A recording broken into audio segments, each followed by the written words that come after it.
Good evening, everyone.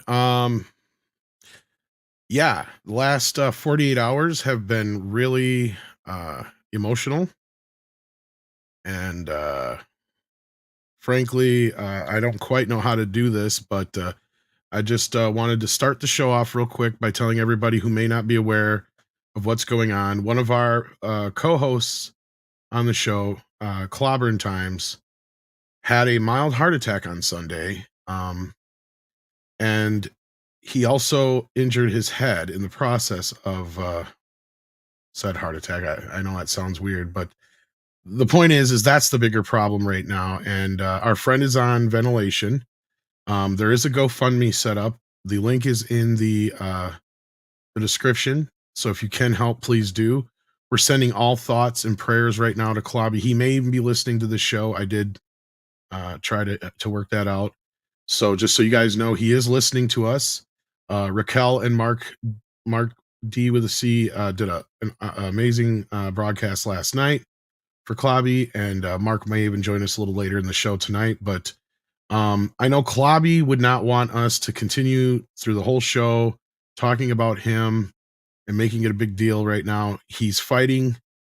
The good news is we did get some eye movement today, so that's a step in the right direction. So let's keep hoping and praying for the best.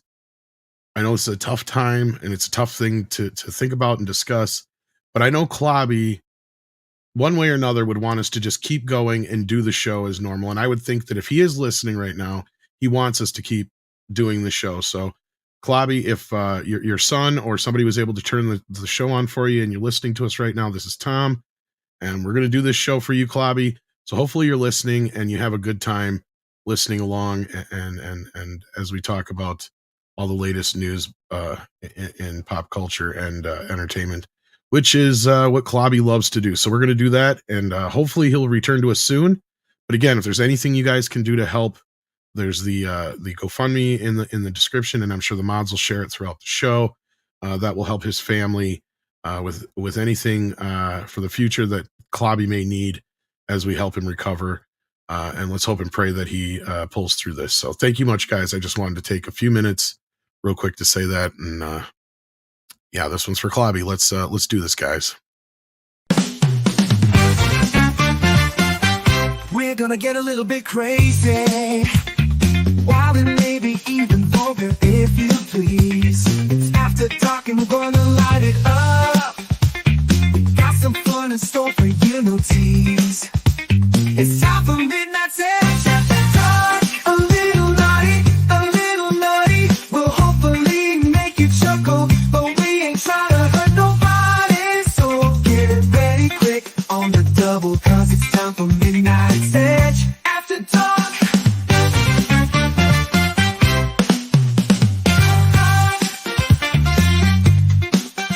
Tonight, Sherry Redstone walks away from the Skydance deal. What's next? That and a whole lot more on Midnight's Edge After Dark Live.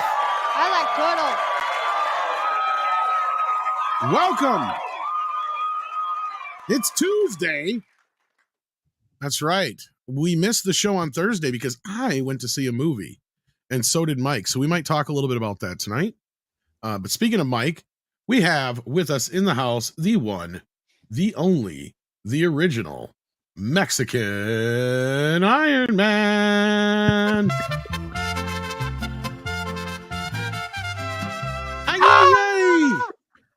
How you doing? Orale, orale, orale. Or as we would say down here in South Carolina, orale, orale, orale. Hee-haw. I'll have mine without orale on it. I'll take the oral, eh? Oh, and that, of course, is Brian. How you doing, 70s rock fan? Nice shirt. I like that. It's my Beatles, Ben Sherman Beatles shirt. Yeah. Don't see many of these around, but no. Yeah, so I'm doing. I think I actually had that poster for a while. Oh, probably. Yeah, it's quite a famous set of images. I actually got a whole shirt with these on it, an actual short sleeve shirt. It's a great honor to be here next to the wonderful YouTuber that is Mike, Mexican Iron Man.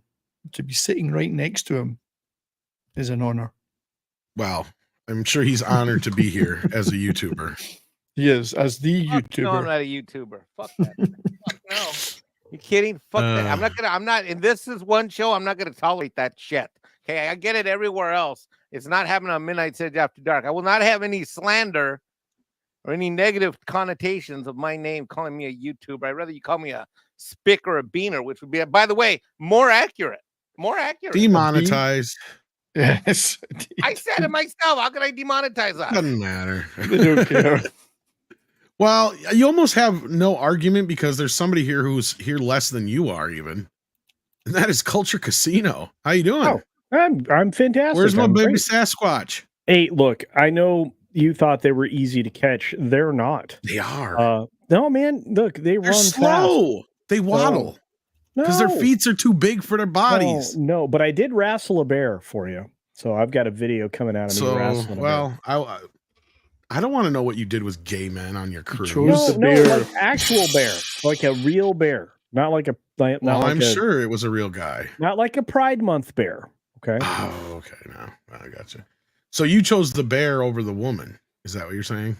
No, That's well, what- I that's just want to right. say, people and bears can be friends, briefly. I don't want to know what happened after you guys wrestled. I'm just saying. Anyway, we also have with us from Canada, just like a 70s rock fan, even though I think he lies. He sure don't No, sound no. Canadian. No, he does not. I am No. I have a certificate to prove I'm a hoser. Eh? Hey. Yeah, that's Whatever. good. Yeah, I'm pretty This guy's sure an he's actual Canadian, hoser. Me, you know, CC Karaoke. He's a I'm, real I'm too hoser. far south in the Canadian to be a hoser. Hey, Hey, you're forgetting the A part, dude. Eh? Hey. Eh? how you doing there, eh?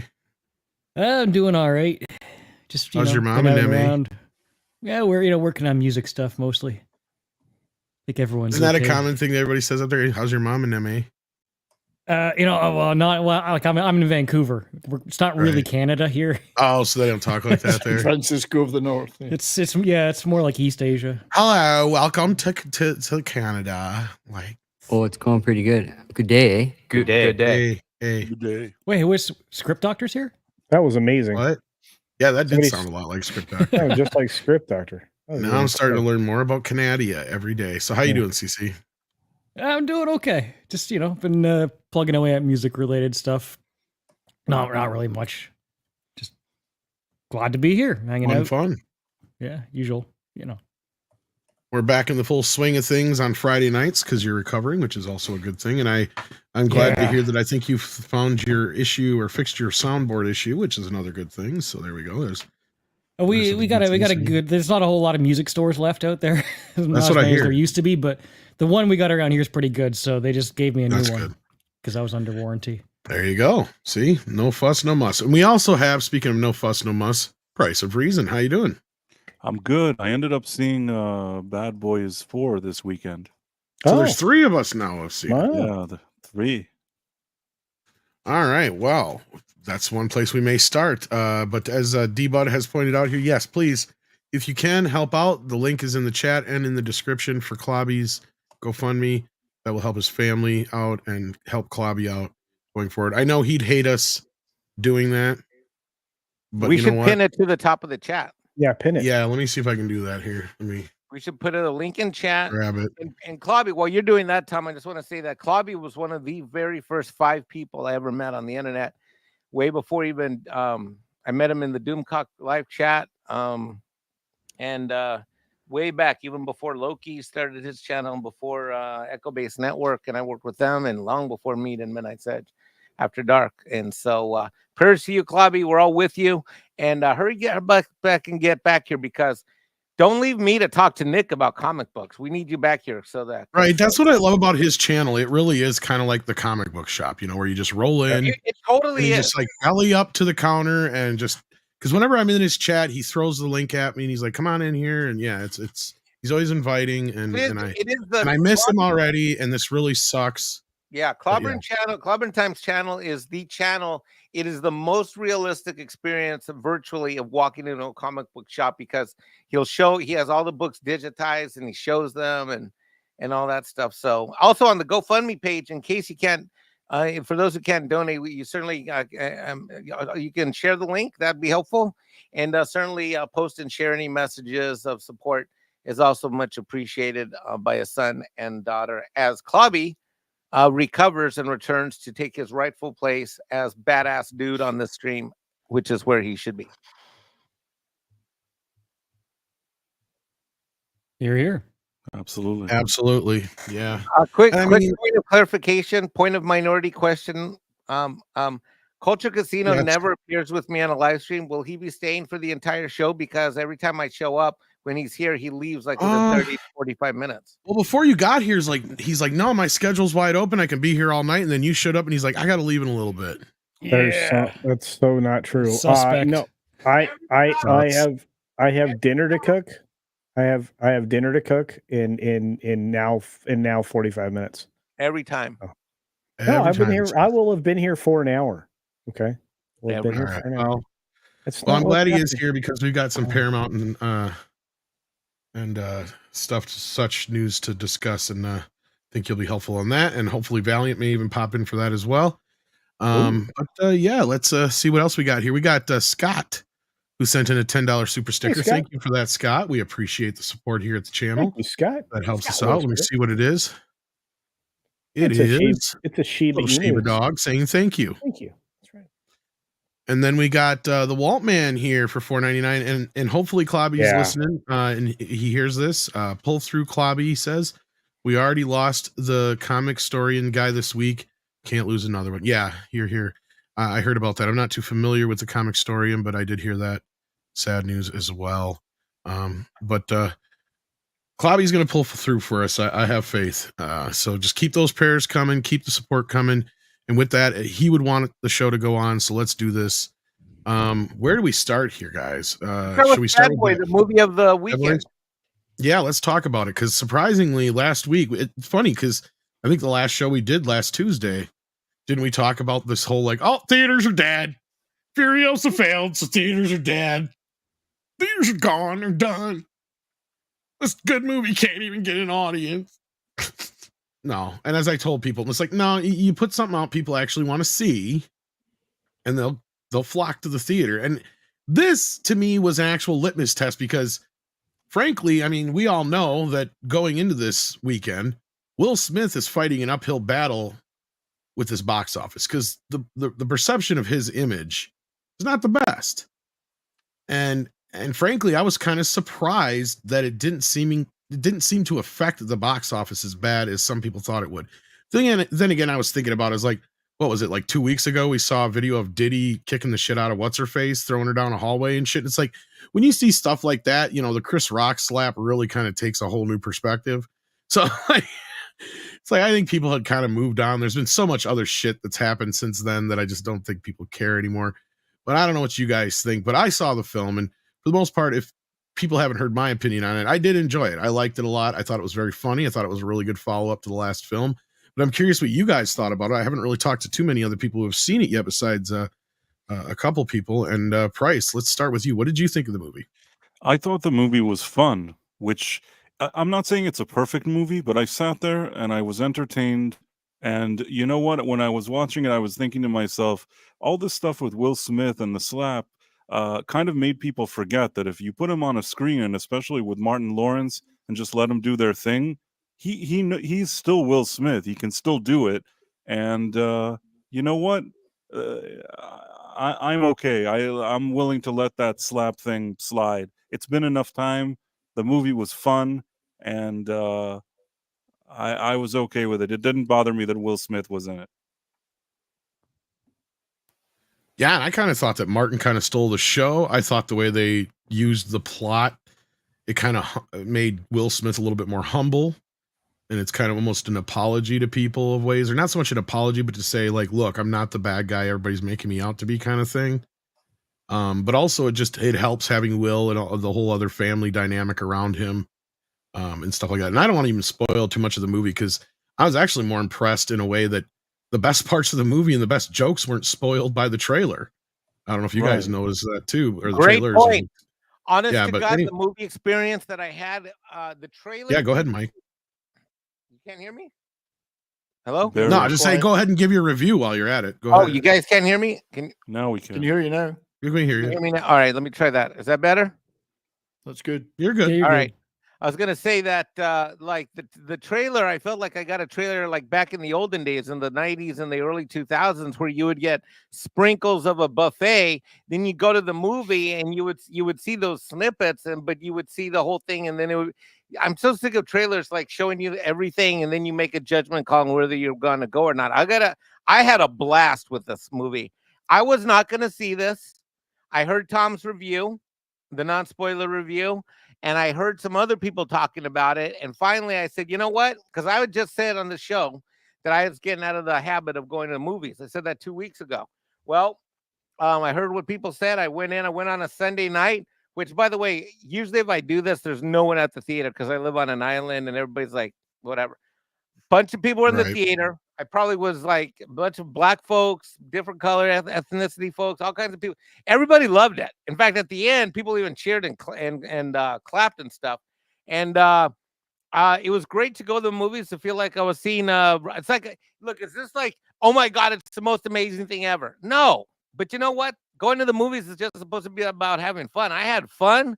I had an enjoyable time. It was worth my time to go. I had a blast. It was a neat experience to watch this movie and watch the reactions of the people when they crack jokes, to hear people laugh and giggle along with me, and then to have people like, get them, like certain things. I Tom's bet on you point. love the Second Amendment scene that I've been calling it, right? Which scene is that you're referring to? Reggie's scene. Oh my God, that was great. Yeah, wasn't that was intense? great. I'm like, that is exactly what I train for and do every month, like that kind of stuff. That is, the movie was not woke, and there's no, for a movie that was so full of like minorities, from Latinos to black folk and everything, there wasn't any wokeness, there wasn't any DEI, and yet it was. I had a blast, and you know what? Compared to the normal crap that we all watch on Netflix and Amazon, this is twice as good as that, if not 3 times as good as that. So I honestly, I know this is going to sound crazy because it's not like this is Gone with the Wind or some shit. I want to go back and see it again because that movie went so fast and it was so much fun. Like, I was laughing at one thing, or I was being like, oh, that's a good fight scene, that I would either miss the next fight scene or the next joke. I was like, you know what I mean? Like, I was like, oh, I got to stop. I got to pay attention. Yeah, it worked. Like, it was 2 hours, and I was looking at the runtime, going like, "Oh fuck, I gotta go another 2-hour movie." Fucking thing was over like that. Is how it's actually more like 100 minutes with the credits, and there's no after credit scene, so no don't worry about having. You can get up and leave. Yeah, so you can get up and leave, and it's a nice brisk film. Actually, I disagree with you on something, Tom. I What's heard you say this on Midnight Sage, so I have a bone to pick with you. Look, this is my bone to pick with you face. That was my scared face. Are you scared? Yeah. You said on Midnight Sage that you had to see Bad Boys 3. I never saw it, and I had a blast with this movie. Really? You never saw Bad Boys 3? Did you go back and watch Bad Boys 3 finally? No, I've never seen Bad Boys 3 to this day. I sent you the free movie for it. I know, but I hadn't seen it yet. And then so when this movie came out, my plan was to watch that one and then go to this one. That was my plan. But I never got around to seeing Bad Boys 3, even though you sent me the codes for it, which I do have it installed downstairs, ready to go. But then when I heard your review, he's got it.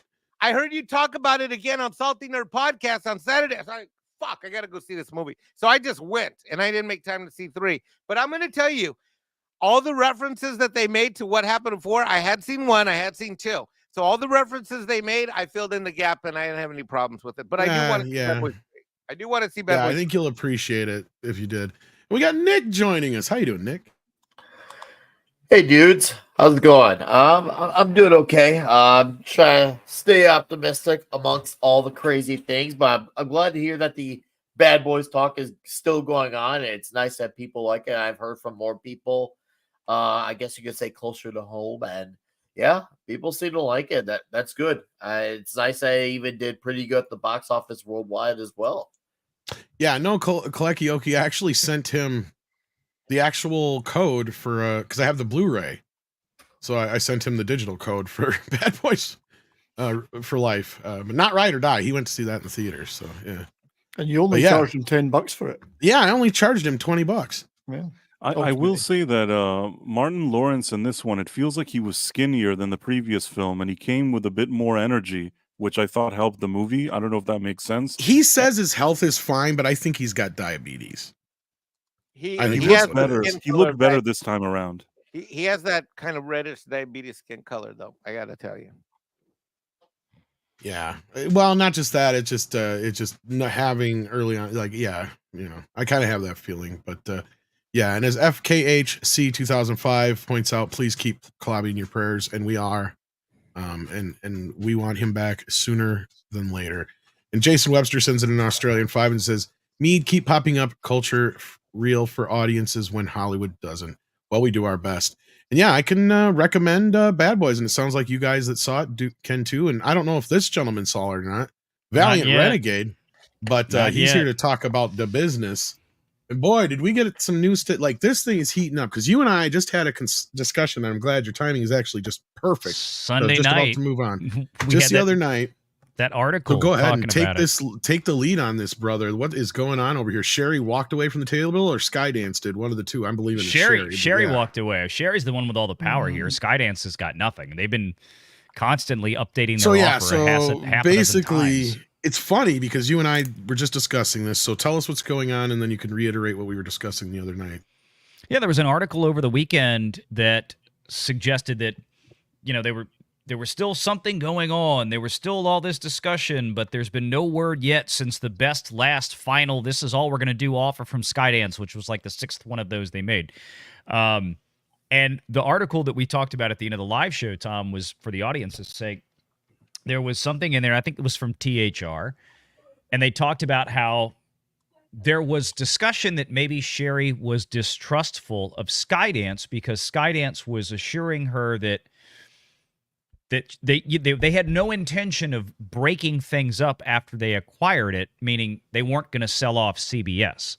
But Sherry probably knew that that's exactly what they were going to do because, quite honestly, virtually anybody that's going to buy this company at this point, that's exactly what they're going to do. Well, and that's kind of what you and I were discussing, right? Yeah. Like, because Sherry doesn't want her daddy's empire split up. That's, you know, that's what, according to the report, which I get, but 2024, I mean, she's still acting like this is 1985. The era of broadcast TV, outside of live sports and linear is dying. It's just what's going to happen. It's going to reemerge on streaming, but when you have suitors like Skydance, they're coming in there with the offer they're going above and beyond what they originally wanted to do by quite a bit, obviously.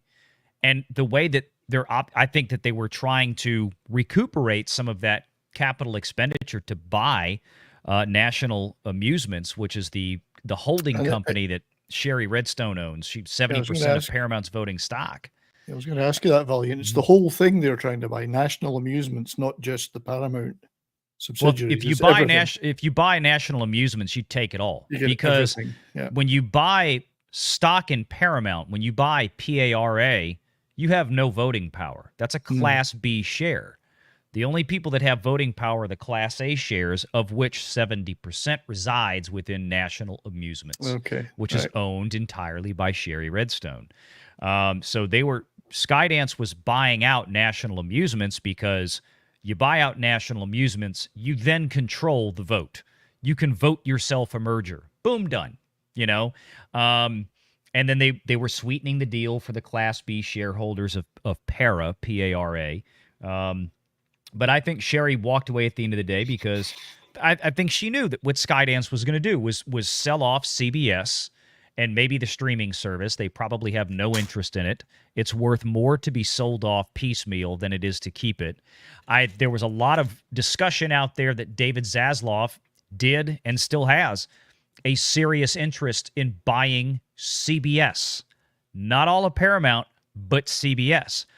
And we speculated a few weeks ago when somebody was talking about how Sony was walking in. I said, well, then that's what it would happen because it would be perfect for Warner Brothers. Yep. And perfect for Sony because Sony is still rumored to be dancing out there with Alcorn to buy Paramount. But they would do the same. They'd peel off CBS. Sony doesn't want a broadcasting station. Yeah, that was the thing. Apollo would end up taking on, and that's the thing. So either way, like, this is what I don't get with Sherry's dance here. Is like, no matter which way you cut this, honey, your daddy's company is going to get broke up. Yeah. And it's only because, I mean, you guys broke it up to begin with. Mm-hmm. And then the remerger was a complete and utter fucking disaster. Yep. And at this point, nobody is going to be able to buy this whole company as is. Like, this is the discussion you and I were having the other night, and I would really love to hear Mike's take on this next, and then we'll get the rest of your guys' opinions on it. But, like, because at this point, like we said, here's the scenario you're looking at. Sony steps in, they buy Paramount. They can't buy CBS. No, well, they could, as long as that, in theory, what they would have to do is, what they would have to do is they could make the offer, they could buy it. Federal regulators, of course, would step in. Though, right? It would, well, in theory, yes. I mean, it would take a year to get to all the hearings for the Federal Trade Commission and the Federal Communications Commission. And the obvious thing Sony would know going in is the American government, the regulators, will never allow a Japanese company to own CBS. Period. In the story. Ain't gonna happen. So they would have to go in, buying the company with an agreement up front, having all this conversation with regulators up front, that obviously the idea here is that we will peel this off. This will go. CBS will be owned by an entirely separate American-owned company, maybe Apollo, right? So they would have to go in knowing that, but Sony obviously would be the one coming into play with the money. Sony would be the one actually making the buy. And then they would have to rip everything apart. It would look a lot like what happened, although on a smaller scale, obviously, but it would look very similar to what happened with Sony and Fox, or Disney and Fox, excuse me, where Disney came in, got Fox, and then the regulator said, you cannot own ESPN plus all of these regional sports networks. You'd have a freaking monopoly on 75% of the sports market. Ain't going to happen. So Disney then had to buy Fox with the agreement that they would immediately turn around and peel off and sell back or not take ownership of the Fox regional sports networks. Those would have to go back to Fox or stay with Fox. This would be kind of the same thing. That's why Skydance made a lot of sense. The problem is that Warner Brothers would make a ton of sense, but I don't think Warner Brothers is in the position to buy the entire company outright, but for another investor coming in. I think what Zaslav was looking at was, hey, we just lost the NBA. We couldn't compete with NBC coming in and Amazon coming in. But if we could get CBS for a song, then we just picked up the entire AFC. We picked up one half the NFL for a really good deal, because that's the big value with CBS to them, because that puts Zaslav back in the driver's seat with the whole joint venture with ESPN, Disney, and Fox, with that venue sports thing they're trying to do, which will probably never happen. So there you go. So sports is the attraction of CBS. Yeah, absolutely. Well, and that's where, like, I wonder where PGA Masters and the NFL and a good foothold in some college sports. Yes, CBS's value is in the current sports contracts that reside with that broadcast company, because Warner Brothers doesn't have an over-the-air. They don't have an OTA broadcast company, so they would be a perfect suitor, but for the fact they can't afford to buy all of Paramount as it is. Well, and I'll add a little bit to what Valiant just said. You don't discount the fact that there's still money in linear television. It's going to maintain that higher level, and CBS has 10 top tier shows that they go to that are all for the older demographic. Yeah, especially those syndicated ones. Yeah, so that's an opportunity that you certainly wouldn't want to miss. Not to mention a catalog that they can continue to exploit. So there's a lot there. But no, the TV side of things is definitely very appealing. So it certainly would put Zaslav in, you're absolutely right, the driver's seat. But that joint venture, that's not gonna come, that won't work. That can't work out. The leagues have to agree to it. Every sports every sports outfit that they have licensing rights to would have to agree to it, and all this other kind of stuff.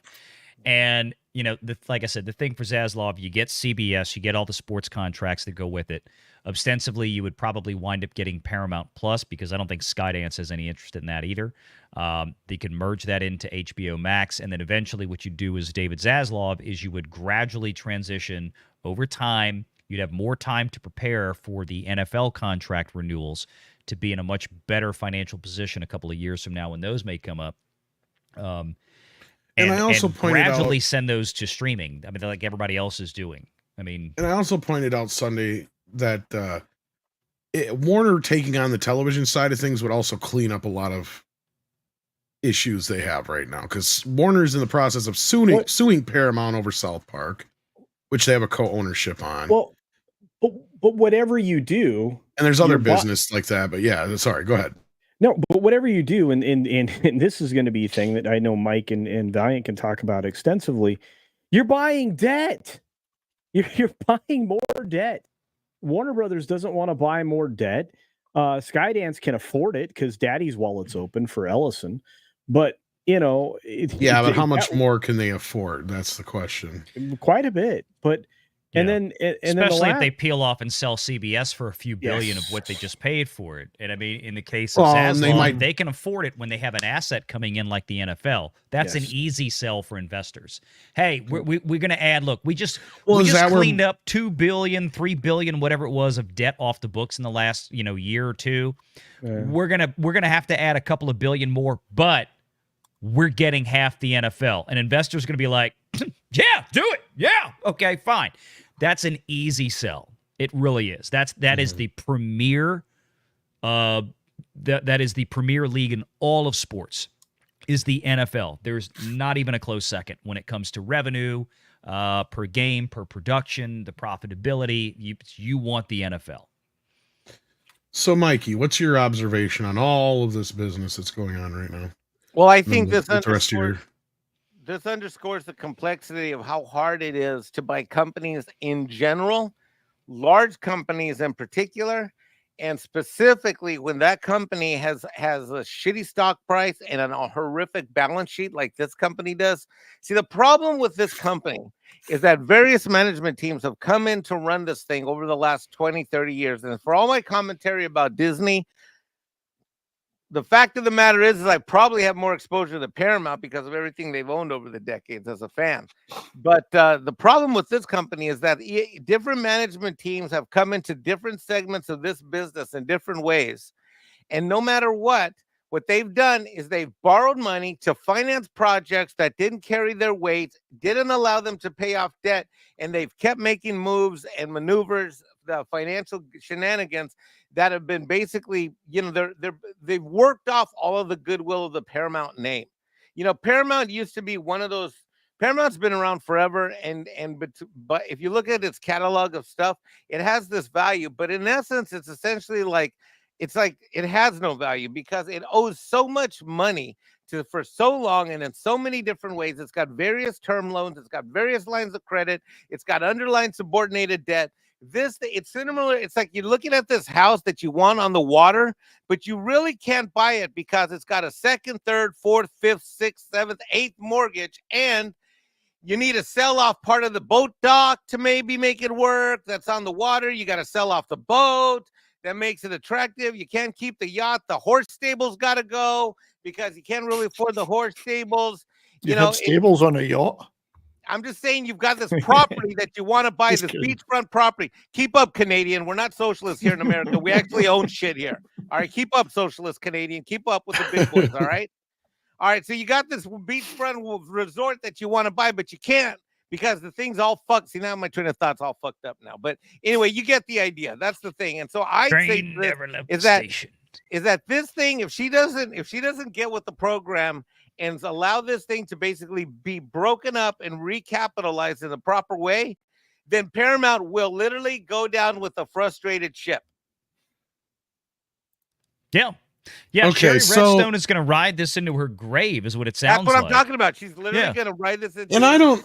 And what happened between her and Bob Backish? Because it'll be worth even less by the time that happens. I mean, her dad, Sumner was how old when he died? Like 95, 98? Something like that. Steak and pussy does a lot for a man, I guess. Yeah, look at George Burns, man, and cigars. Don't forget cigars. I love cigars and women, and Yeah, Scotch. yeah.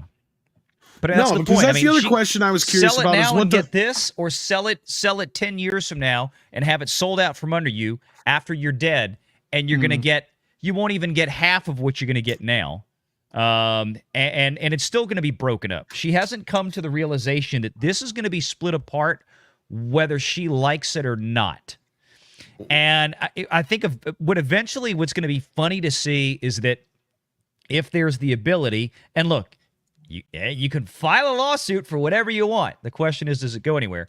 But I have to wonder at this point, looking at the deal that was offered, this was a pretty good deal. Is it the best thing? No, but the problem is Paramount is not in a position of superiority in the negotiation. This is a fire sale situation. But the stockholders probably would have been fine with this final deal if the details had really come forward in full instead of just rumors and speculation. And I kind of wonder, even though they're not voting stockholders, the rest of the stockholders might wind up filing a lawsuit against Sherry. So what are you doing? Well, and I brought that up too. Yeah. I mean, I'm not the lawyer here, but it seems like if a valid offer was on the table and the terms were, reasonable, and the only reason, if the only reason she backed out was because, well, she didn't like what Skydance might do with it after the fact, with breaking it up or whatever. Well, honey, when you merged these companies years ago, you probably shouldn't have kept it publicly traded. Because welcome to the show. When you're a publicly traded stock, you've got other people to answer to at some point. And I suspect somebody within a couple of days of this is going to say something, unless, of course, that there really is another buyer out there that has come in or has started talking to her about a much sweeter deal that we don't know about yet, and that is possible. But right now, this is in the absence of any other relevant information. This is where we are. So they keep talking about the sticking point of this on the mainstream media about being legal indemnity and not wanting to be sued by shareholders. But what would they sue for? Because they're not getting enough return out of this deal. What would basically my understanding, and this is kind of what gets to my question about Bob Backish, is like, because she's basically been pulling this thing where she only wants a deal that benefits her. She could give a shit about anybody else. And in that case, she's basically what's the word I'm looking for, Mikey? It's where you're not keeping the shareholders' interest at talking about fiduciary responsibility. Fiduciary responsibilities, basically, yes. Yeah. So like, and that was the other thing too, is because I wanted to find out. I've been trying to figure out what the fuck happened between her and Bob Backish, because she got rid of him over the deal with Skydance, right? Mm-hmm. Which is, I'm sitting here wondering if she ever even planned or wanted to have a deal with Skydance to begin with. I don't think she wants to sell it at all. I agree. Well, I know she wants to sell it. No, but what everybody's saying, I don't she think wants she to does. sell it. She wants to sell it. I think she's more than happy at this point. She's at that point where the time to go. But the problem is, according to the rumor that THR was reporting on from what they were hearing inside, this was the article Tom and I looked at Sunday at the end of the live show, it was very specifically mentioned that Sherry Redstone, according to what they were told at THR, did not want to see Paramount split up. And that's probably exactly what Skydance was going to do, as would Sony, what anybody's going to have to do. else. And that's kind of going to get to my point. Well, let me finish my point here, because the reason I think here's where I think she's at. She does want to sell, but she's not willing to go any lower than a certain amount, and she's not willing to go with any plan that's going to split things up. Though that's what I think the case is. She is under the impression she has this fucking thing in her head where she thinks this company is worth a hell of a lot more than it is at this point. That's where I think the cognitive dissonance is, or that's where the wall she's hitting is she seems to think this company should be worth probably twice as much as everybody's offering her. And she's probably bulking at this whole thing, not understanding at the state of where the Hollywood system is right now, or even understanding that the situation is not good for her. The way it is, she keeps pushing this because she's going to get sued. Because unless she gives She Tommy, you just hit the nail on the head. She wants to be indemnified from being sued by the stockholders. In other words, if she is subjected to a lawsuit, she wants Ellison to bear the brunt of the expense that would be, And we have born another of that. Go Yeah, ahead. and we have another person in the back. I just want to get him in here. We have Yeah. Mark joining us. Thank you so much, Yeah, Mark. hey, Good to Mark. see you. How you been? Hey, Mark. Yep, good to see you all. Yep. So, as you know, my partner in crime, Clobbering Times, hasn't been doing too well lately. So it was nice to be able to stream on his channel with Raquel last night and all that support for him. And the nice thing to report is how everyone in the family was just so overwhelmed by how many people love Clobbering Times and reached out to him, and they couldn't believe how many people were in the chat last night and leaving well wishes. And you kind of this is kind of like a joke in a second life here. Like I tell my wife about all my friends I've met here and the hangouts, but you don't really get to meet the people and in person, right? So the family was just so overwhelmed and thankful. So we just wanted to pass that along, and we're keeping our fingers Thank you, crossed Mark. that he. Do you know if he's listening right now by chance? I don't know if he's listening right now because Claude wasn't there, his good friend. But Okay. I'll pass this on to Jonathan, and he's been holding a phone near him, and Okay. they've been saying things like, the Man of Steel is the best Superman movie ever. Oh just shit! He's gonna wake up and he's gonna freak out. You keep that He's up. gonna freak out, and then go after. Picard it. season 3 is great. That's what the Oh no! Picard season Oh, 3. Oh Discovery's no! the best Star I- Trek ever. I saw that Zack Snyder had the audacity to announce the new titles of the upcoming Rebel Moons. I need Clobby here to help me roast them. I know that's what sucks most. Is like I'm trying to figure out stories for today, and yeah. Anyway, but that being said, sorry, Culture was in the middle of a thought. I want to get him back to it, but Mark, was there any updates or anything else you could add or share? Yeah, I mean, share about I don't want to Claudia share now? too much, but thankfully, the family's been reaching out to me and some of his, Raquel, and respect their wishes. But he did open his eyes today, and they're just hoping, the next few days that it keeps keeps on the road to recovery. Every day is one Sign day. of So he did, improvement. yeah, and he did have a heart attack, so and the family said this online, so I'm, just repeating what the family said, but they're just hoping that gradually he's gonna come out of it, and eventually he's gonna really yell at someone. And I told Claude to tell him when he wakes up, I'm coming down there with my DVDs of Stargirl, and he's got to watch Stargirl. Well, he's got permission to yell at all of us. He's got to to wake up and get better first, though. That's the deal. Yeah. And the family, they did start a GoFundMe, so maybe I'll put that in the chat. And I know Clobbering Times probably would hate it, but as I was trying to say last night, let's make him very angry with us. And I know he's never once, I tried to send him some gifts, and you have to do an end run to send him some things, or we send him a thing statue. Everyone Like his chipped in for birthday his last year. He wouldn't tell Yeah, so I anyone. I just- found out from Raquel, and I'm like, Yeah. all right, I'm glad you told me, Raquel, because we're going to send a raid over to him. And So- Yeah. I was like, dude, you didn't tell me. He doesn't want any of that attention, so I No, know not I know he one probably bit. would hate this too. But sometimes you just got to accept help from your friends and family and people out there. So thank you for everyone who's donated. And I'll put the Should point put it in out, the Mark, private it's chat it's pinned. D-Bud Martin has pinned it to the top of the chat. we Yeah, did. we Okay. pinned Yeah. it. I'm not on the. Yeah. Okay. Good. Okay. It thank is you. in the I appreciate description that. as well. So, but yes, we Yeah, got almost 800 people watching here between Twitter and YouTube. If you can share the link out, if you can help out, that'd be great. And I'm sure Clobby will yell at us later about it, but right now you can't say shit. So until you wake up, buddy, we're just gonna keep doing it. Yeah, you're at the game. Keep praising you. All that money, dude. Yeah. You just got to accept it. It's too Yeah. bad for now. No, but we love Clobby, and we're just praying for him right now. And this has been a tough, especially 24 hours for all of us. Plus, since we've all been finding out about all this news and such. And yeah, this is. I love to see the community come together for this, but I hate the reasoning. So Yeah. let's get past this as fast as possible, and hopefully he recovers quickly. That's all we can hope for right now. And yeah. I don't want to dwell on it too much because I know he wouldn't want us to. So, Oh, yeah. No. because I even discussed this with the guys before the show. I was like, should we do the whole show for him and just talk about him, or should we do new? And I think we all agreed that Clobby would want us to just talk about the news. Yeah, he So wants yeah, like he would want us roasting on stuff. yes. That's not literally like that's not us just saying just he would like this. No, we And if know he's that listening, for a I'm sure he'd fact. rather listen to us talk about the actual news than gushing about Yeah. him, because that's one thing he hates. Or the He'll new be Fantastic back. Four movie. He's an incredibly strong-minded individual, and if he's already opened his eyes after 2 days, I know that doesn't mean anything necessarily, but it's a really good sign.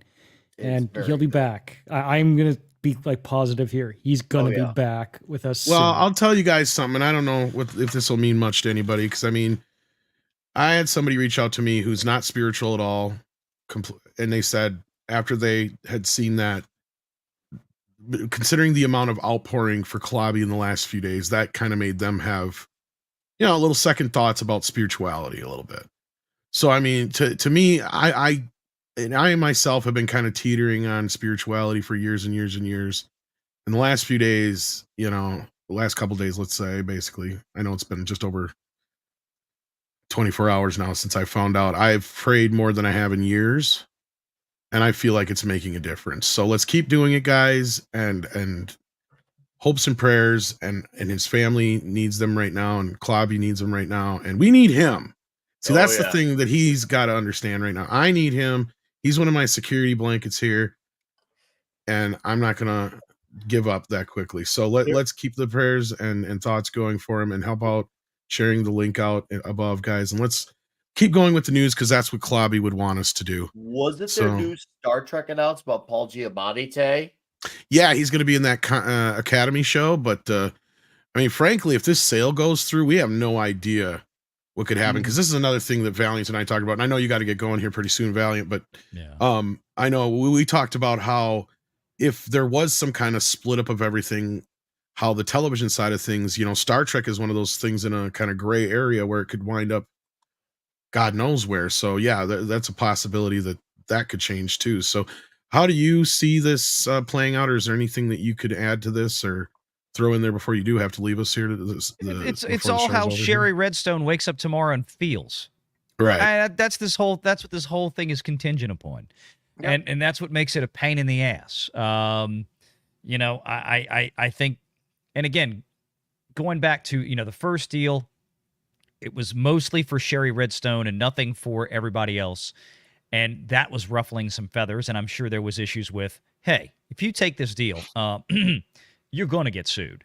So that's why I think the price started going up, and Skydance started coming in with more and more and more and more and more, until finally, I think, like I said, it looked like that maybe they had something going. But I think what ultimately happened was, because I know there was a situation in the past where Skydance said, oh yeah, don't worry, we won't do this after we buy it. And then they did it. Nothing criminal or anything, but I think it was just kind of one of those things. I think Sherry had a distrust. I think if I had to guess, I would bet that Sherry probably said, okay, well, part of the deal is you're going to sign an agreement not to break this up after you buy it. And Skydance said, well, we can't promise that. And that was the end of it. Promise anything. It could have been something as simple as that. And I don't as see anybody who can promise this at this point, because unless it's a completely, non-entertainment entity. Oh, go ahead, Price. I think that what happened is that it seems on the surface that the right thing to do is for this merger or sale or whatever to happen. And that's why Sherry Redstone is seemingly going along with it. But at the same time, I feel like she has a big ego. She doesn't really want this deal to happen. And she's almost making up certain terms that will ensure that it doesn't happen. So on one hand, if the shareholders try to sue her or say anything, she'll say, look, I'm really trying here. I'm trying to work out this deal. And at the same time, she's thinking to herself, I'm Sherry Redstone. This is my company. Screw all these people. Mm-hmm. I mean, just going back to what Mikey said a little bit earlier, it got me thinking when I was growing up in the 90s, when I saw that Paramount logo show up at the beginning of the movie or the trailer or whatever. I mean, it meant as much to me as the Disney logo did, to sell me that this is a good product. I'm excited about this product. But I don't have that feeling anymore. It doesn't have that gravity that it used to have. Like, I see it, it's like, all right, that's it doesn't excite me. She's doing the bare minimum. That's my opinion. Well, we'll have to wait and see on that. But Valiant, I know you got to run here. And And is there anything you want to plug on your way out the door? No, we'll have a video tomorrow talking about Acolyte episode 3. Gonna watch that here in a little while. Lord. Punish myself for Good the luck. audience. So have a video tomorrow, and then tomorrow evening, 6:00 Eastern, for the Wednesday live show. That's what we'll be talking about there. Too. 6 Central. So, 6 Eastern. All right. Oh, Eastern. Sorry. 5 Eastern. Central. Yeah. 5 Right, Central. Live at 5. Live Yeah. at 5. Live at 5. And then There we go. real quick, before you do head out, because I think this might have been one for you, Mhm. you may be able to handle this one with me. Packing Proton says with $5, if Sony gets it, their first project should be an animated TMNT RGB Real Ghostbusters crossover, instant bank if written well. Well, I know their comic books were pretty popular when they did that crossover, so Yeah, I mean, they need to. They've started kind of putting Ghostbusters stuff together at Sony, and but they need to first go back and focus on making a solid TMNT movie. Haven't had one of those yet, not since 1990.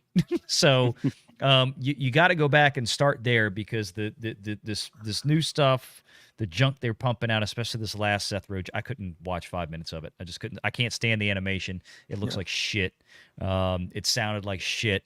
It didn't work. They need to start remaking that first. Give us a good live action like they did in the 90s, and then you can set up for yourself for a crossover. That could be fun, maybe Last Ronin will do that. But thank you, Valiant, for being here. Appreciate it. And take care of yourself. Good to see y'all. Here's Take Valiant. care. Have a good night. And then we got Packing Protons, who's also a new member. Thank you for that, Packing Protons. Let's see what you did there. You became a maximum effort puppy. Woohoo! Well, there's a thing we do around here at Midnight's Edge After Dark. When you become a member, you get a video. And here you go. Here's your maximum effort puppy. You gonna do it. You're gonna do it. Get up there. And strut. That's right. That's maximum effort if I ever seen it. So yes. Other than that, well, what's going on in the news, kids? I mean, Paramount. Did anybody else want to talk about that Well, I real just quick? wanted to say, it strikes me that if Shari Redstone really wanted to preserve the majority of her legacy, selling CBS seems to be the way to do it. I know she would be breaking up her company, but she'd keep everything else because that's where the money is, a lot of it. So, How much money does she need? Isn't she a billionaire? well, she might be a millionaire soon if she keeps this up.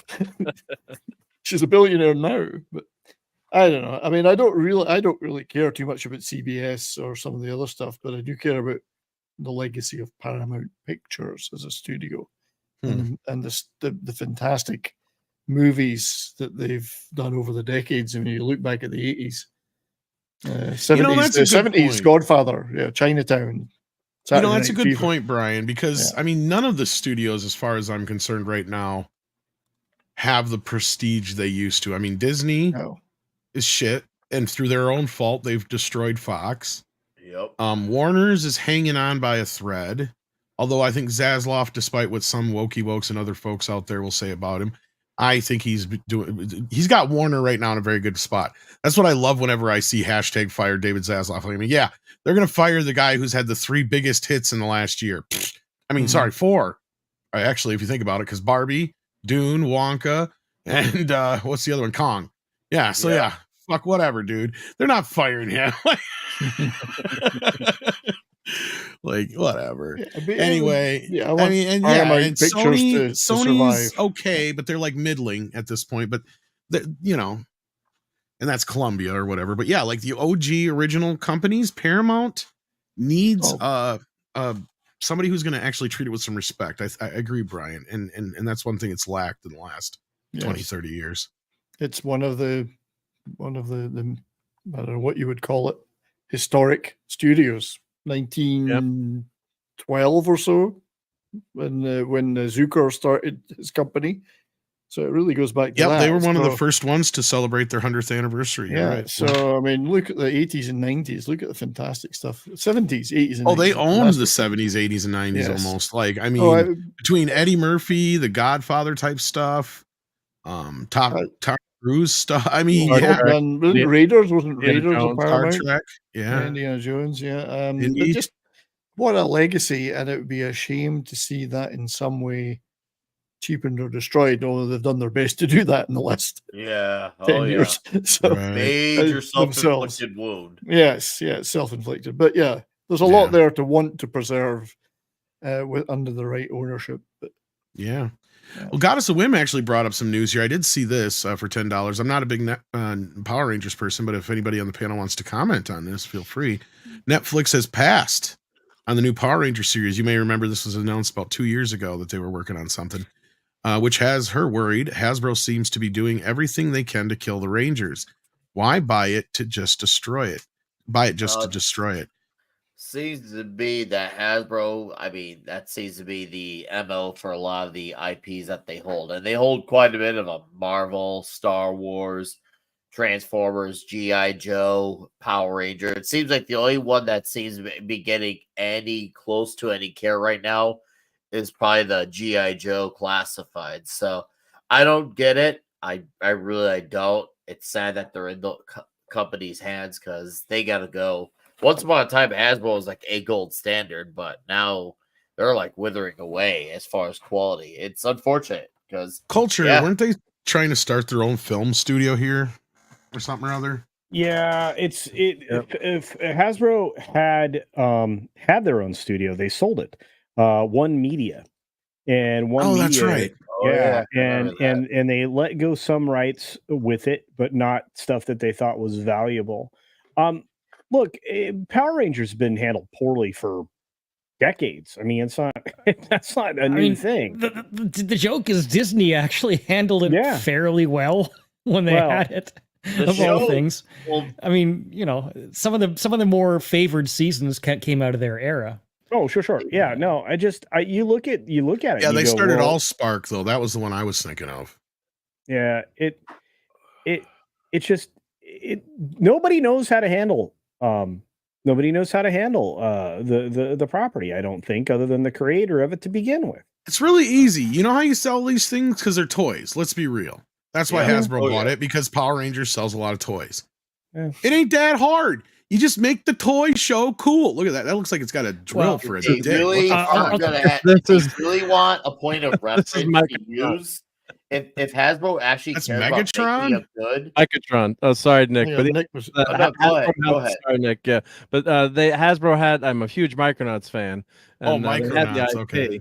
And they had the IP. There was talk of a movie, and that was something that Hasbro was going to base, some of their movie line on was the Micronauts. But they knew exactly what they were doing with that. What the fuck? Yeah, and they it would have been easy IP to do, and they just never went anywhere. What's his name? Drill Dick? That's Microtron. Yeah. No, like they're obvious as fuck on that one, yo. Like it's Kondik the Barbarian. That's almost as bad as that Punisher figure. Yeah. Well, as an 8-year-old kid, I didn't catch the reference. Well, of course not. A little bit later, yeah. No, that was made by adults, Mark. Yeah. Probably very stoned adults, but the point being, yeah. Like what? We're gonna get away with this shit. Are you happy to see it? Yeah. Drill for a dick. Yeah, it's Kondik the Barbarian. I'll give you two things. I'll give you two things about Power Rangers, though. If you think back to like the Mighty Morphin series, the series that most people know and understand. I mean, they hired actual like people who were martial artists first and actors second, so that you had like professional action on screen. And the fight scenes, like the big mech scenes, were done with practical effects. You had real models, like they built models of cities, and there were real explosions on screen. And then the newer seasons, it's like, okay, now they're actors and they're not martial artists, and it's like really cheap special effects instead of real models. All that stuff has an impact, It takes a little bit away from. And the Power Rangers are a little past my time, but I see them a lot like I see the Ninja Turtles, because I see that the fan base for them, because they were the kids that were like my brother's age, right? Like there's still a base for them. I'm not like and that's what I'm getting to, Nick. But the thing is, my point is you have two possible audiences here. And it's just like what I keep saying with Ninja Turtles. You can have your stuff for kids, but you also have to do stuff for that adult audience. There's an adult audience that wants that the old crew of the Power Rangers back together doing like that fan film they did and stuff like that. There's a market for that. Now, you just got to budget it and do it right, but like the fact that they haven't utilized this stuff yet and used it well, like that's on Hasbro. You guys It are is like on got us this Hasbro. question, and I guess to answer that, like I don't know what they're doing or what they're thinking, because this is like the easiest thing in the world, and I don't know why they're failing at this. I mean, it They used to be have- so It is easy. You sell good life lessons, and you sell the actual like the martial arts. You make martial arts cool, and then They you build have- some really cool robots, and you sell it. In recent years, they actually had some good comics coming out from Boom Studios, and they were doing well. There's a series called Power Rangers and another one called Mighty Morphin, and they were both actually good. And I was actually really enjoying them. I didn't get to finish them, but just because life happened, but they were actually good. I think Yellow Flash was even a fan of them too, but they were really fun, and they could use that as a good solid point of reference as far as doing the stuff for the adults. That would be a good way to go for the adult stuff. And then you can make something more forward thinking for the younger generation, because there are younger generations that are getting into it too, but obviously they're getting into their versions of the character. So yeah, you could make it work both ways. Absolutely. I think That you're Power right. Rangers reunion movie was pretty good too. I know we've got Don Power Rangers, Sentai Ranger Donnie in the chat, who's probably the biggest Power Ranger fan there is. But that was a pretty good. It was a lot of nostalgia. So I used to watch it with my I thought kids it was once pretty in a good. while, Yeah. and it was pretty good. And My kids were it's got a into it. finish. Yeah. Well, I was The obsessed first with the Power original. Rangers wave, my Dude. kids were the right age for it. So Tommy, yeah, Tommy the I Green got them. Ranger. And I've been saying this for a while, and a lot of these IPs, they need good IP managers who see this. It's like, okay, we have an IP here that's X amount of years old, right? Like in the case of Ninja Turtles, for instance, it's 40 years old. In the case of Power Rangers, it's 30 years old. Okay, so what can we do with these? Like I just said, it's real simple. You don't try to do it all for one big audience. See, that's the thing I think, and the reason I'm bringing this up, because this goes to all kinds of franchises, and Hollywood needs to learn this. They need to quit trying to make everything a 4-quadrant movie, budgeting it for 4-quadrant movie money, instead of just trying to find their original audience, then hope other audiences will come along and find it, right? Like that's where like things like Bad Boys are fine, because they budget that movie for what they know its original audience is going to come see it. And if more people come and see it, great. Stupendous. Garfield, another great example, right? Even if a movie that struggled at first, I correct me if I'm wrong, Culture is actually kind of doing fairly well on the with legs here. It's hanging in there. It still I mean, hasn't had a pause. Japanese or Chinese release yet either. It's closing in around like 160 something. I think There it's you going go. to hit 200 for sure. It's going to hit 200 million for sure. And Mark, what were you going to say? I've made a bad joke. It's got 4 paws, not legs. Well, something in the movie might have 4 legs for all we know. But speaking of 4 legs, Brian has to go run and cook some dinner for his wife because he's the Something like bitch. that. Well, no, it's ready for me. That's fine. And so does It's Culture. already ready. But No, that's my what I abide- meant. Culture's the one that's got to go cooking dinner. He's the He's bitch. gonna go Gotcha. cook. But my abiding memory of Power Rangers, because my kids were into it in the 90s when it first started or first came out, was lining up overnight in the winter to buy outside of Walmart to buy Power Rangers toys that had just come in that night to get for their Christmas. So an all-nighter lining up just to buy whatever limited number of Power Rangers Just to get models. toys. Yeah. So thank you, Power Rangers, for that uncomfortable experience. I But got I- a sleeping cat here, so I can't move. 70s Santa did a good job that year. He did. Santa was very popular that year. Yes. But anyway, yeah. Thanks, Tom and everybody, for another great show. I will leave you all to it All right. and see you over on Nick's channel. Talking some The Delta Force. See you there. Oh, yeah. So, All right, cheers, take care. everybody. Take care. And Culture, what are you going to make us? Well, I have not asked what I'm supposed to put together, so I will find out. But no, the boss is a little under the weather, so Oh, we'll tell her yeah, we hope she gets better. yeah, it's like going, and anytime we travel, Go make her some you know, chicken noodle soup, homemade from scratch. Fair Go enough. kill that chicken, Okay, pluck it, all that business. It Yeah. better be made with love sweat, and tears. I got it covered. So anyway, no, do check out the channel, folks. New content coming tomorrow. Not to mention the fact that I just seem to hang around in a lot of different places with a lot of great people, like you see on the screen now. So look at there. I just want to say for the record, if you had come to visit me in Hilton Head like you promised, nobody would have been sick. Mike, I love you. Anyway, everybody have an incredible, true. wonderful day. And Did check she out get bit all by a these. Bigfoot? I gotta Uh, You don't know what Big Feet have. He hung up. He hung up on. And he's Hung gone. wow. Rude. Anyway, so yeah, Power Rangers. I wish I was more of a fan, but I feel bad for the fandom. Of course, I can empathize with the way Ninja Turtles have been treated as well. If not, they've almost been treated worse if you think about it. Can you imagine if Seth Rogen would make a fucking Power Rangers? Yeah, it's bad. Oh no. They'd all be fat. Dude, don't give them any ideas. He probably is already entertained it to them. Hey, could you let Ivan me do Ooze would Power be nothing but jizz jokes. Yep. Nothing but jizz jokes. Telling you now. Well, they'd The be high on guy the who is attached to almost every freaking major like fanboy IP like in Hollywood. I hate it so much. I would be able to tolerate him more if what he put out was good, but he's good and he's unsufferable as a person. The worst of both worlds. I suppose he bring back the Green Ranger.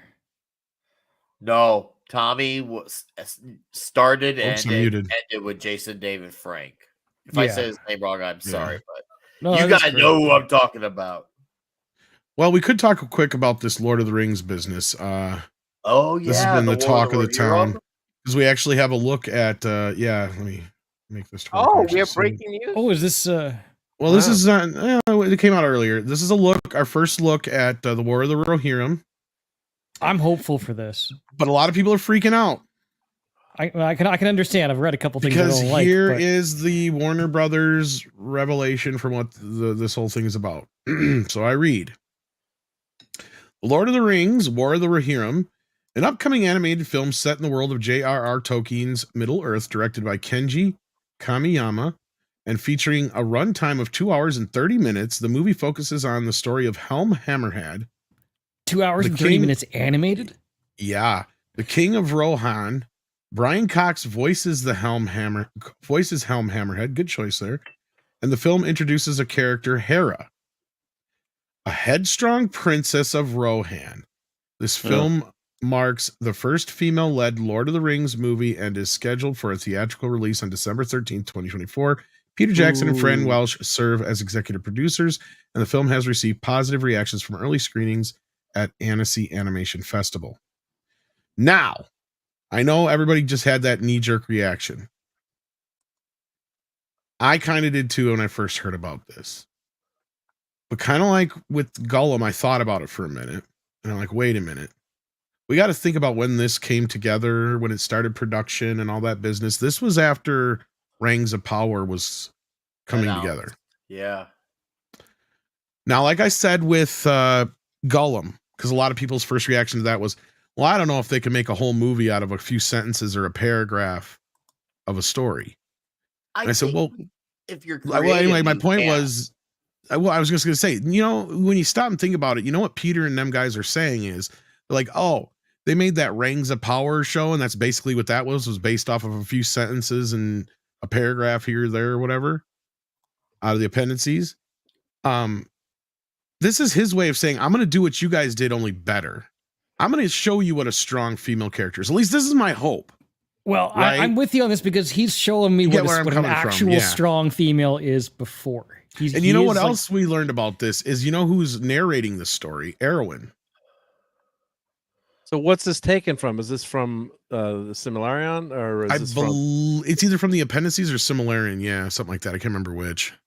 But you were gonna say something else, CC, or Well, I'm a fan of the guy who's creating it. I mean, Standalone Complex is one of my favorite series. He has shown me in the past that he can do actual strong females. not like the modern strong female. So I'm willing to give him some benefit of the doubt here. And I love that they're going hand drawn. They're from what I understand, anyways, the animation is being done in that classical, like hand drawn, like the kind of vibe that you would get from the old days when you actually drew each cell of animation, and it has more of that feel and that life to it than computer animated kind of animation tends to take on, that more sterile look. It seems like they're putting a lot of care into this, and I'm willing to just see what happens a bit more here. I'm not Okay. quitting on it. Well, I think this might come from the appendices or the appendices to like one of the Lord of the Rings books or something like that. Because yeah, it's a different era than the Silmarillion or Silmarillion. How you fucking say it? I don't know how to say it. Boobashi la la la. But yeah, no. And the other thing I was pointing out is the actress is coming back who played her in Return of the King, and I'm wondering if that isn't part of like why they're having her narrate, is if this isn't something that kind of inspired her to get the idea in the first place when she went up against Sauron. Maybe. Remember that? Yeah, maybe. Because her whole thing is like, he says like, no man could beat me, and she's like, well, I am no man, or whatever. Peter Jackson is doing this. Is that what you just told me in this announcement? Yeah, he's one of the executive producers, and okay. What do we know about Peter Jackson with Lord of the Rings? He was in the deal, and then all of a sudden they ghosted his ass, right? Yeah, the Amazon one. Yeah, and this came up right after that business. You're correct, Mike. I think you are 100% on point that he's about to say, oh, yeah, I'll take your strong empowerment female, and I will raise you a real strong. I think you're 100% right. I would hope so. I'm hopeful that you're right, Tom, but there's also a part of me that has this weird feeling that maybe it's just going to annoy me. Is that the Mexican insight? Maybe. I think that's some Mexican talking. I mean, look, one of my favorite animes is Berserk, and Casca is a warrior, and she's a fantastic character. So I mean, I have I can think of plenty of reference points for an actual like a warrior. They're not female. Arwen. I said Arwen. I said the wrong name. I'm the other chick, the blonde chick from part 3. What the fuck's her name? I think she's the one who's actually narrating it. I fucked out. So Arwen's the one who played by Liv Tyler. That's my fault. I'm just kind of tired of female-led whatever. I know that sounds bad. It's not that I think that female can't lead stuff. It's just I feel like I've had an overload of female-led X, and now I want to see like strong male character come out and kick everybody's ass and act like a man and all that. I know that sounds weird, but it's like there's a vacuum, there's a void. And I'm tired. I'm tired of all this. For you lately? What'd you say? So you mean Star Wars hasn't done that for you lately? No, and nothing is done for it. I mean, really, if you think about it, for years, there's just all these great franchises have tried to shove this same stupid thing over and over again. And some of them could have done something good where there's maybe cool male and female characters, and I think people would have been very happy with that. But this kind of like the girl boss or the female-led story and all that stuff, I think that it's been overplayed. Now, maybe Peter Jackson could do something good here. Maybe this is going to actually have merit. I hope so. I'm not going to watch it in hopes of it not being good, but man, am I tired of this. Yeah, the stories have been so poorly written. That's the problem. I mean, you grew up watching, Aliens or Alien, and Ripley is just such a well-written character. You never doubt her. You don't even think that, it's a female-led movie. I mean, because it's just so good. And then all these new, this new IP, what they're doing, it's just so poorly written. There's no character journey. I mean, at the end of The Force Awakens, I kept waiting. Oh, I'm like, I was cringy. I said, Rey's gonna, how many body parts is Rey gonna lose in this scene? At least she's got to lose an arm and a leg, maybe, or she's gonna get destroyed in this scene. And then she ends up winning. I'm like, what? After the guy, Kylo Ren's been training his whole life, and she picks up a lightsaber and is able to fight him. I mean, that's where you had that character arc with Luke was so well done. And that's when you cheer even more for the hero in the end. And all these girl bosses are just, they've got 18, rolled 18s across the board if you're a D&D player, and they have no character journey and no conflict. It's so you really said that very well. It's just you're just bored of it right now. Just Yeah. nothing. I was right. Who was trying to fuck it with me in the chat? Aowen's her name. That's what the hell? Who's lying to me in the chat? I Y'all agree, are Mark. jerks. Who, what, when, where, Don't and fuck why? with the guy with diabetes. Wait, what? Yeah, like I'm looking it up here. Yeah, I was right from the fucking start. Somebody was saying I was wrong. Y'all are assholes. Whoever said that. Hot dog. Fucking screw up my show like that. Good luck playing Lord of the Rings Jeopardy, buddy. Do do do. I would have won. Tough crowd. Galadriel is an elf. Y'all are. It's Aowen. Yes. Eowyn. Miranda Otto is the actress. She is narrating. She is the one who killed the voice of Saruman or whatever, or Sauron or whatever. That's it. Yeah. That's yeah. So I was right from the fucking start. So whoever said it is a jerk. Did I say Arwen? I said Aowen. That's what I meant. I meant that. Yeah. Put the marks on that. Yeah. I have no idea. Anyway, that being said, we'll see how this goes. I am the kid from South Park who has diabetes. This is true. As we've discussed at length. Yes. And then Zombie Box Reviews sends in £2. Thank you for that. And says, sending love and prayers to Clobby and his family. Well, thank you, Zombie Box Reviews. That's much appreciated. Yes. His Or she page killed the has Witch gone up King, to whoever it was. You know, it's been 4K. like 20 years since I've watched Lord of the Rings films because I saw them so many times when they came out. I still ain't watched the 4K versions yet. Dude. Oh my God, are you kidding me? Dude. No, because I found out that Peter Jackson scrubbed the shit out of them. So I was like, oh. I've rewatched them recently, and they're just so epic. Alpha I Omega. can't top of the rest of the show. I'm so disappointed.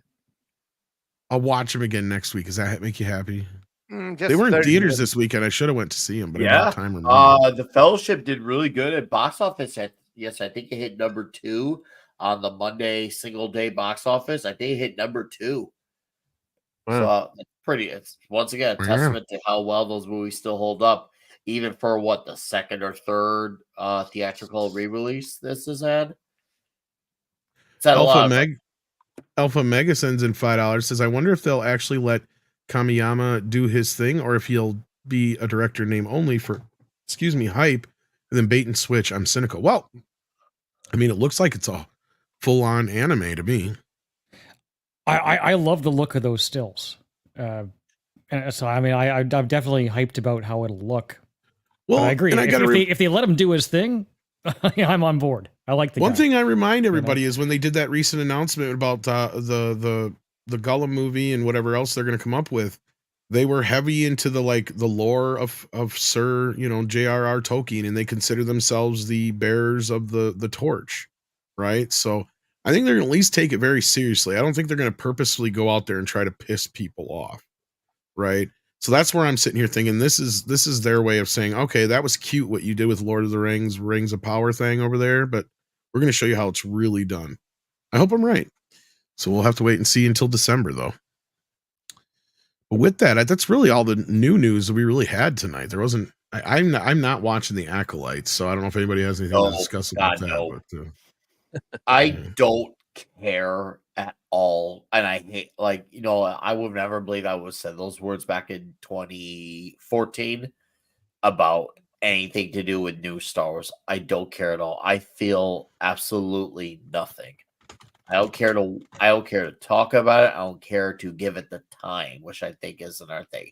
It's not just about giving it that acknowledgement, but the time on my hands. I just don't care. Basically, Nick, what you're saying is you're a bigot. Yeah.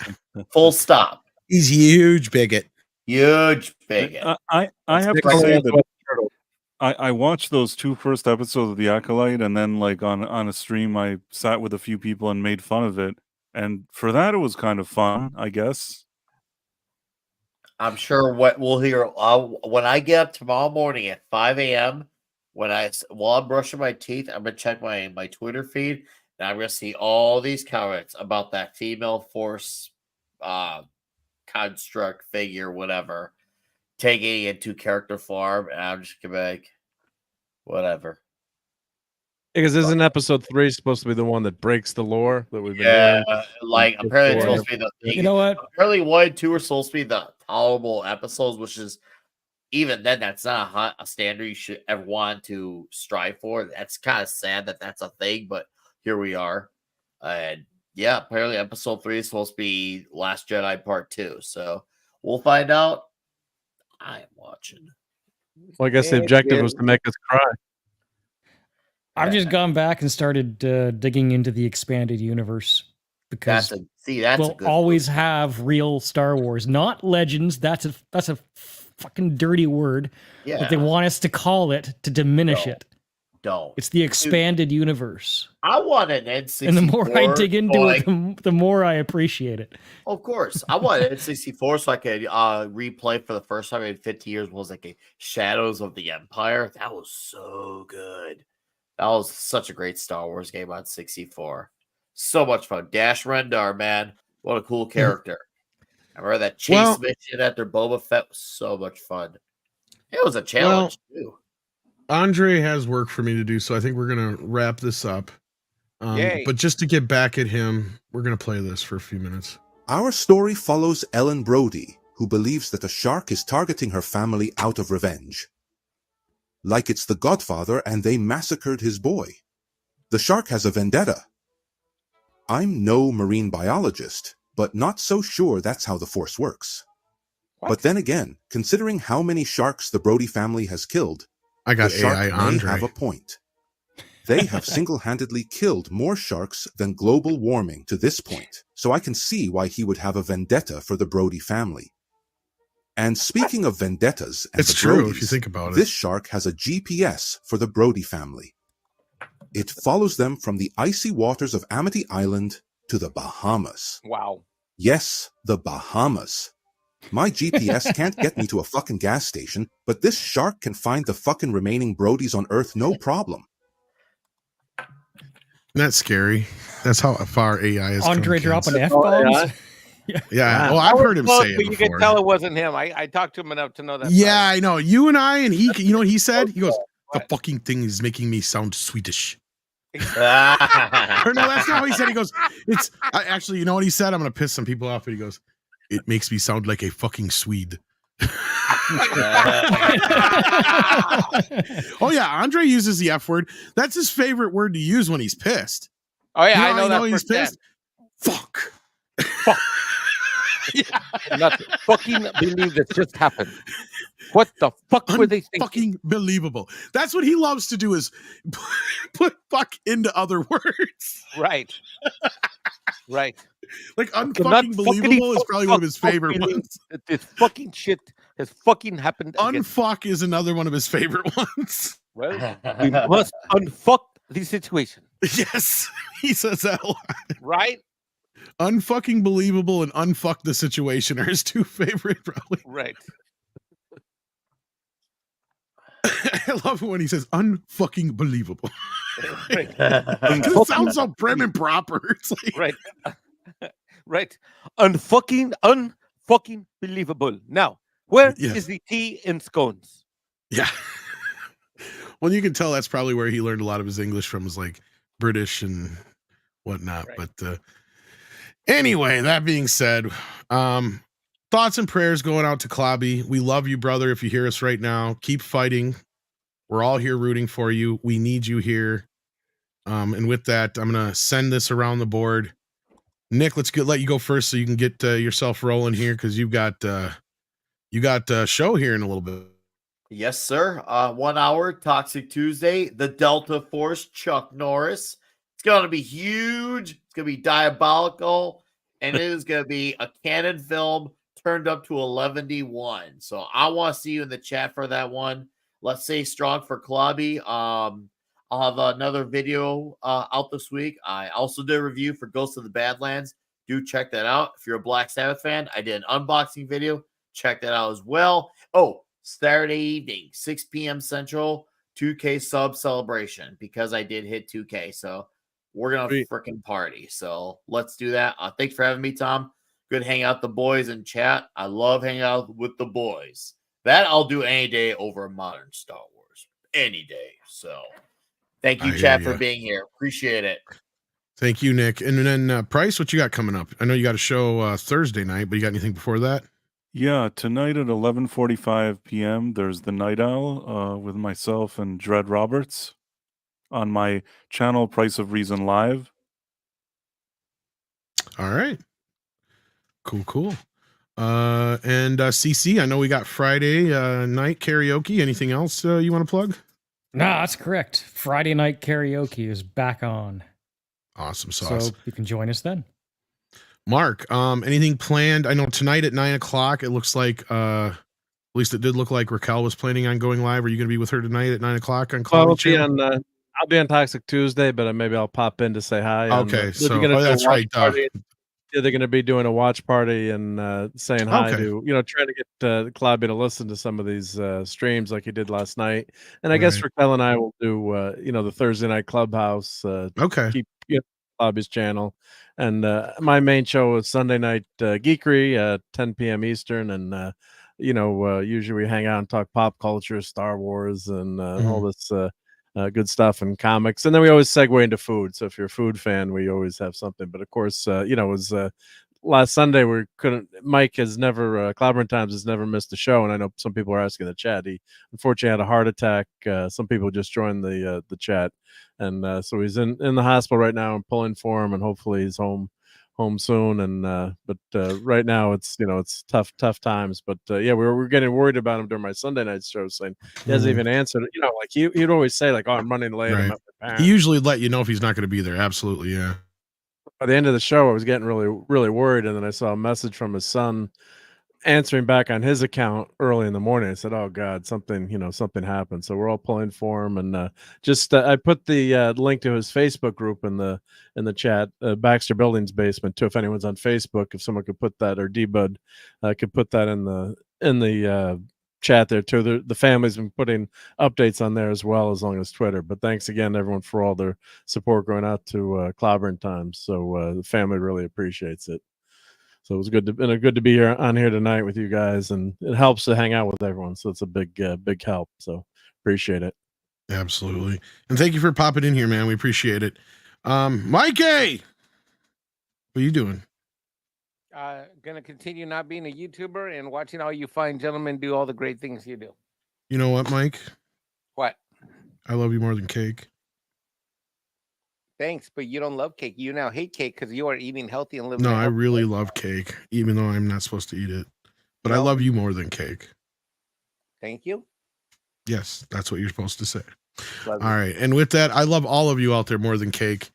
And take care of yourselves and each other. And we will see you on the next show. Bye-bye, kids.